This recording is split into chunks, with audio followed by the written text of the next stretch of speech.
BBC Sounds. Music, radio, podcasts. Yo, this is the Youngblood podcast. Turn up the volume today, or maybe turn it down, because this one's going to get loud.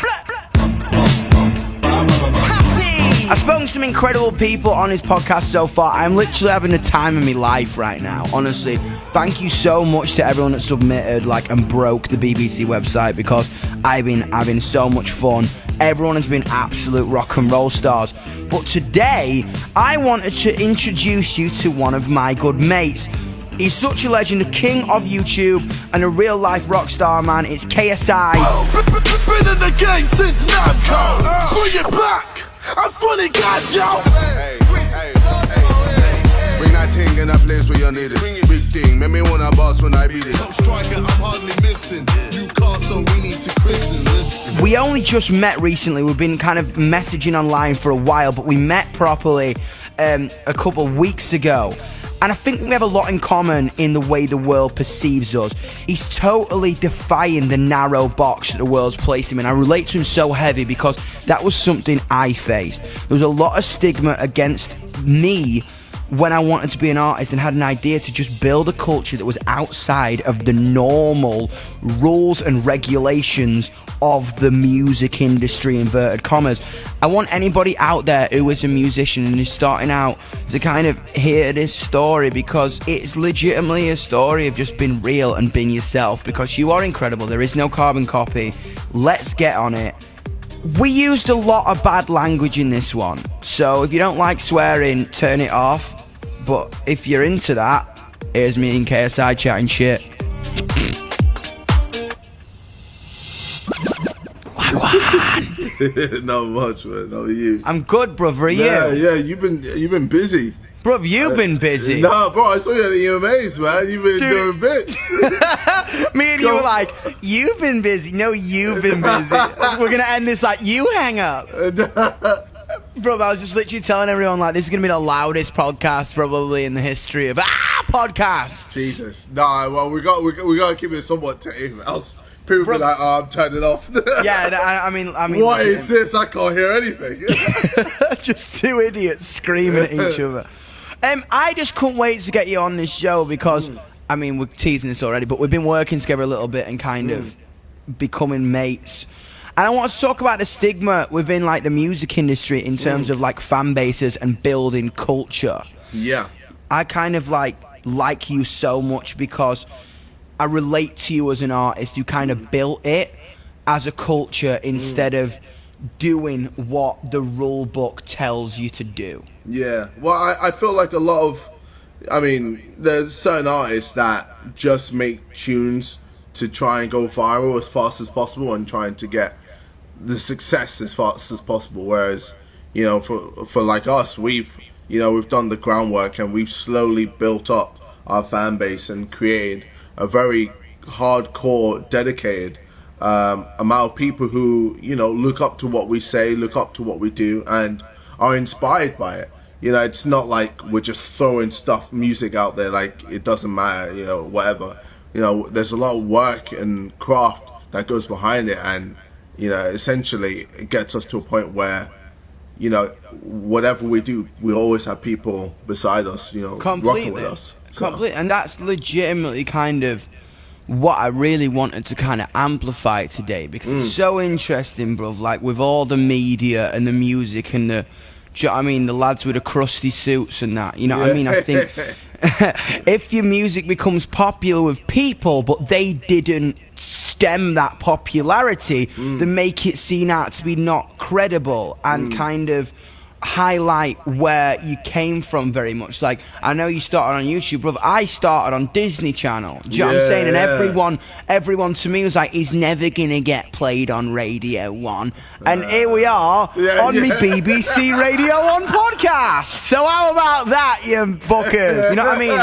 And that's what I just admire with you, bro. With it, you get told no so many times by people because you don't want to conform to their way of doing things. People like you and me, I think, we kind of look at that and be like, I ain't going to take no for an answer, and I'm going to beg, steal, borrow, do whatever to connect to people, because that's all it's about for me, right? Yeah. You know what I mean? I feel like, when a lot of people tell you no and saying you can't do this, you can't do that, I feel like that's a huge driving point for us, man.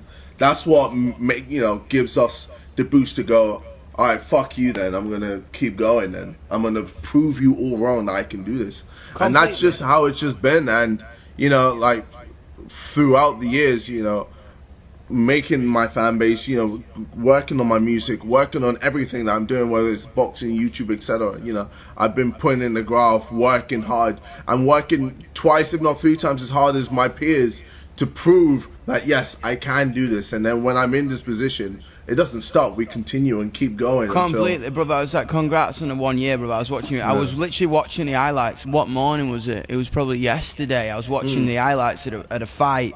Yeah. I was hungover after the AMAs, and I was like, do you know what? I'm going to put the fight on. And it was so good, bro. Do you know what I mean? No, I think it's such a representation of who you are. And I don't literally want this thing to be just me and you jerking each other off for 10 minutes. But I'm just saying, like, I just appreciate it. And I think, like, if you are a young artist out there, and if you are a musician out there, and people are telling you that your way is not going to cut it, or your way is too different or too radical or too strange, don't listen to those people, because often they are already chasing their tails. If a lot of music executives are already one step behind because they're signing something that is current now. So if you're listening to something that's current now, trying to recreate that, you're already 2 steps behind. Exactly. That's a very good point. And then you want to be the person that is doing their own thing, creating their own fan base, creating their own music. And then eventually, when it comes back around, everyone's interested in you. And you're already popping, and you already know you've been doing this for years. And it's just second nature at that point. A lot of stigma kind of I face, kind of being a rock musician, is this new way of social media and connecting kind of thing. And someone said to me, like, would the Sex Pistols have been on social media? And to me, in this generation, 100% yes. Yeah. If you look at stuff like YouTube and TikTok and Instagram, there ain't nothing more punk than that. Young people bin themselves. That is the definition of punk to me. I think you're a punk. I think I'm a punk. I think Rosa Parks was a punk. Punk doesn't mean I'm going to not wash for 5 days and smash the crap out of my instruments. You know what I mean? It's a definition of freedom. And what was hard to me, bro, like your debut, The Simulation, was like it went to number 2. And you were so close chasing in 1975, arguably the biggest band in the world right now, probably the biggest band hands down in the UK. And I bet they were shitting the pants. You know what I mean? Yeah, they were definitely a bit like, yo, who's this random YouTuber that's actually giving us a bit of a run for our money here? As I say, kudos. I love that band. I respect their music so heavy. I think they're geniuses. For sure. But isn't it incredible? And to be honest, they probably got a kick out of it. Because usually they're just going to walk it. And then you come from left field. I always see this thing, right? If we look at the mainstream like a road that's going inside a gate, there's thousands of people trying to go down the road to get inside the gate. Whereas you went round the garden, I the got fence. I got a plane, bro. That's what I'm saying. It's I got a plane and we're like, fuck that. Do you know what? And there's me trying to climb the back gate at the wall, going, how the hell did he get a plane? I'm trying to climb the grapevine here to get into the promised land, and you just parachuted down for a plane. Yeah, no, but mate, social media for me is the most important thing, and I feel like it's always been the most important thing because it just allows everyone to be so connected. It allows everyone to just come together so easily, whereas before there was quite a huge amount of separation. And back in the day, man, without social media, there was always these gatekeepers that decided, you can go through, and it's all about people they know. It's like, I know such and such, and he wants to be a musician, cool, he can come in and he's through the gate. Oh, what, this random guy that's got a bit of buzz, but like I don't know who he is, etc. He's not in my group. He's shunned. Whereas now with social media, the people decide, bro. The Exactly. people decide everything. Some geezer comes up to me at the Grammys, this music exec, and he had, do you know what I mean, a bit of like canapé on his blazer. You know what I mean? I could see like a bit of food on his blazer, and I'm looking at him, I'm like, oh, I know what this conversation is going to be before you even opened your mouth. And he's like, what's the formula? And I'm like, what? Yeah, exactly. You know what I mean? It's like, what's the formula? Like almost looking at me like I cheated or did something crazy, and I just kind of looked at him and I was like, you don't know me, I don't know you, and I ain't got any hate for you or anything like that, but I was just like, tell the truth, be who you are, and don't listen to people like yourself. Do you know what I mean?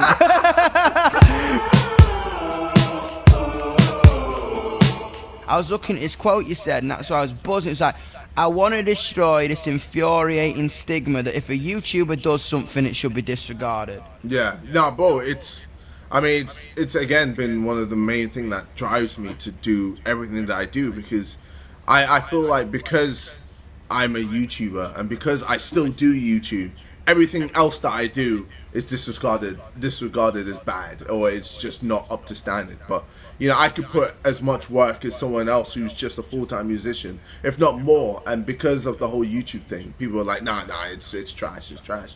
So it's kind of like, I just need to prove that. You know, the only way to show everyone wrong is to just prove it, and you know, show. And I feel like I'm doing that. I feel like I'm in the process of doing that, dude. In a way of everything, our generation, in terms of sexuality, in terms of race, in terms of the boundaries and the boxes are getting thrown in the bin, because boxes are for cereal. You know what I mean? Boxes are for cereal and boundaries are for football pitches. You know what I mean? Not people. You can do what you want. Whatever you want, bro. That's it. Whatever you, and if you believe it hard enough, you'll get it. You will fundamentally get it. Exactly. And it's just buzzing. And bruv, like, man, I really love, bruv. I think it's a banger. Man. Thank you. It's a banger. As soon as you sent me, like, I got a little snippet before it came out, and I was like, that chorus slaps. Right, Craig did his thing, innit? Bro, what did you do? What was it like doing a song with Craig David, man? Like, cause for you, Craig David's like Kurt Cobain. Do you know what I mean? For me, yeah. Bro, I just couldn't believe it. It's like, I sent him the song. So Emanike wrote the chorus, and we sent the song to Craig David, and I didn't think he'd do it. You know, like, I always feel like a lot of artists don't want to work with me because of the whole YouTube stigma, and you know, I feel like I'm getting rid of that barrier now, but at the time, there's still like a lot of people were like, I don't know if he's serious. And bro, I've been doing it for years. I've always been serious, but because I'm a YouTuber, they're like, I've seen his videos. I don't know, I can't take him seriously as a musician. But I'm like, well, fuck you then. But I love it, man. That's why I'm into you, bro. Do you know what I mean? It's like, that's why I like it. I just think it's punk rock. Do you know what I mean? Like, thank you, man. And with me, man, if people are telling me not to do something, well, you're gonna fucking do it. Do you know what I mean? And I'm just like, do you know, I'm gonna do it. It's legitimate. Like, I spoke to someone really close to me, Jessie Jo Stark, who runs Chrome Hearts with the family, and she said, like, if people are telling me all over the city not to hire someone, I'm gonna hire it. Exactly. Because that is just the fire, baby. And bro, I've been with you in the studio. So I mean, it's just energy. That's just it. That's you've got way more energy than me, bro. Good old ADHD and bro, Dr. Pepper. You're taking off your shirt and everything. You're bouncing around. Bro, that was so funny. You're like, dude, are you getting naked right now? I was like, JJ, I don't fancy you, but it's just a thing. It's just a thing that I do, bro. Do you know what I mean? It's like when I get excited, I'm like, I'm ripping the clothes off. I don't know why. I'm just must be. It's good. It's good. It's you. That's you. I must just be a naturist. Do you know what I mean, or something? Are you buzzing to get back on tour then, or what? Oh, mate, of course. I can't wait for the world to go back to normal, man. I can't wait to just go nuts on stage. Dude, same. I'm literally going to walk on stage and be like, right, everyone cry now and get it out. Because in 10 minutes, I want that mosh pit split out. I want everyone just getting sweaty. Yeah. Bro, Greg James on Radio 1 yesterday was playing like, vaccination, dum-dum, vaccination Is this the way we feel? Here I was we like, I go. love that. It's coming, baby. It's coming. It's like split out the pits. JH, man, I love you so much. Thank you so much for coming on, bro. Pleasure, man. Thank you, bro. Keep breaking boundaries. Keep making likewise, man. like cool stuff. And like there's a big side eyes in this conversation. That's what I'm gonna say. You're a rock star, man. Thank you so much. Alright, your pleasure, man. KSI, man, he's such a sick dude. Like, we share so many of the same experiences. I just love how he's kind of been himself, doing his own thing, doing his own culture, and connecting people and making people feel good. Thank you so much for tuning in. I'm going to be dropping some more episodes with my mates in the future, so subscribe on BBC Sounds for exclusive access to them. I'll see you all next week. Bye bye.